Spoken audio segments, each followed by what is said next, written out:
বিগত স্বৈরাচার আমলে ভুয়া মুক্তিযোদ্ধা সনদে নিয়োগপ্রাপ্তদের দ্রুত চাকরিচ্যুতি এবং পতিত ফ্যাসিস্টের পুনর্বাসন রাষ্ট্রবিরোধী ষড়যন্ত্র রুখতে প্রশাসনিক সূত্রে অভিযান জোরদারকরণ প্রসঙ্গে বিগত দেড় দশকে প্রশাসন, পুলিশ, সেনাবাহিনী, বিচার বিভাগ সহ রাষ্ট্রের অত্যন্ত স্পর্শকাতর দপ্তরগুলোতে ভুয়া মুক্তিযোদ্ধা কোটায় নিয়োগ পেয়ে ঘাপটি বেড়ে থাকা বিশাল সংখ্যক সুবিধাভোগী কর্মকর্তা কর্মচারী বর্তমানে পতিত ফ্যাসিস্ট শক্তিকে পুনরায় ক্ষমতায় আনতে গভীর ষড়যন্ত্রে লিপ্ত। দৈনিক প্রথম আলোর সাম্প্রতিক প্রতিবেদন অনুযায়ী মুক্তিযোদ্ধা কোটায় নিয়োগপ্রাপ্ত ৯০,৫২৭ জনের সনদ যাচাই বাছাইকালে ইতিমধ্যে অন্তত ৮,০০০ জনের সনদে জালিয়াতের প্রমাণ মিলেছে এবং প্রতি ১০০ জনের মধ্যে ৭-৮ জনের তথ্যে গুরুতর গলবিল পাওয়া যাচ্ছে। ২০১৪ সালে ৫ জন জ্যেষ্ঠ সচিবের ভুয়া সনদের বিষয়টি প্রমাণিত হওয়া থেকে এটি স্পষ্ট যে রাষ্ট্রের রন্ধ্রে রন্ধ্রে এই জালিয়াতি কতটা সুপরিকল্পিতভাবে প্রথিত করা হয়েছিল। বর্তমান সরকার এই বিশাল সংখ্যক ভুয়া সনদধারীদের বিরুদ্ধে তদন্ত ও আইনানুগ ব্যবস্থা গ্রহণ অব্যাহত রাখলেও অভিযোগ রয়েছে যে অভিযুক্তরা নানাভাবে তদন্ত প্রক্রিয়াকে স্থবির করে দেওয়ার অপচেষ্টা চালাচ্ছে।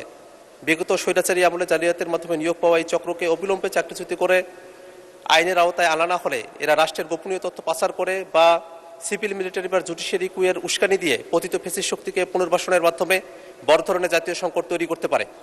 এমত অবস্থায় রাষ্ট্রের সার্বভৌমত্ব রক্ষা, প্রশাসনে বেতার মূল্যায়ন নিশ্চিত করা এবং ফ্যাসিস্ট পুনর্বাসনের সকল ষড়যন্ত্র সামনে নস্যাৎ করার লক্ষ্যে তদন্ত প্রক্রিয়াকে সম্পূর্ণ প্রভাবমুক্ত রেখে ভুয়া সনদধারী সকল কর্মকর্তা কর্মচারীকে দ্রুততম সময়ে চাকরিচ্যুত করার বিষয়ে সরকার কী ধরনের কঠোর ও দৃশ্যমান পদক্ষেপ নিচ্ছে তা এই মহান সংসদে জানানোর জন্য আমি মাননীয় মুক্তিযুদ্ধ বিষয়ক মন্ত্রীর দৃষ্টি আকর্ষণ করছি। মাননীয় স্পিকার, আপনার মাধ্যমে এই মহান সংসদকে এবং মাননীয় সংসদ সদস্যকে জানাতে চাই, বর্তমান সরকার যে সকল অমুক্তিযোদ্ধা ও তাদের ওয়ারিশগণ জালিয়াতির মাধ্যমে মুক্তিযোদ্ধা কোটায় বিভিন্ন চাকরিতে, সরকারি চাকরিতে নিয়োগপ্রাপ্ত হয়েছেন, তাদের বিরুদ্ধে কঠোর ব্যবস্থা গ্রহণের প্রক্রিয়া ইতিমধ্যে শুরু হয়েছে।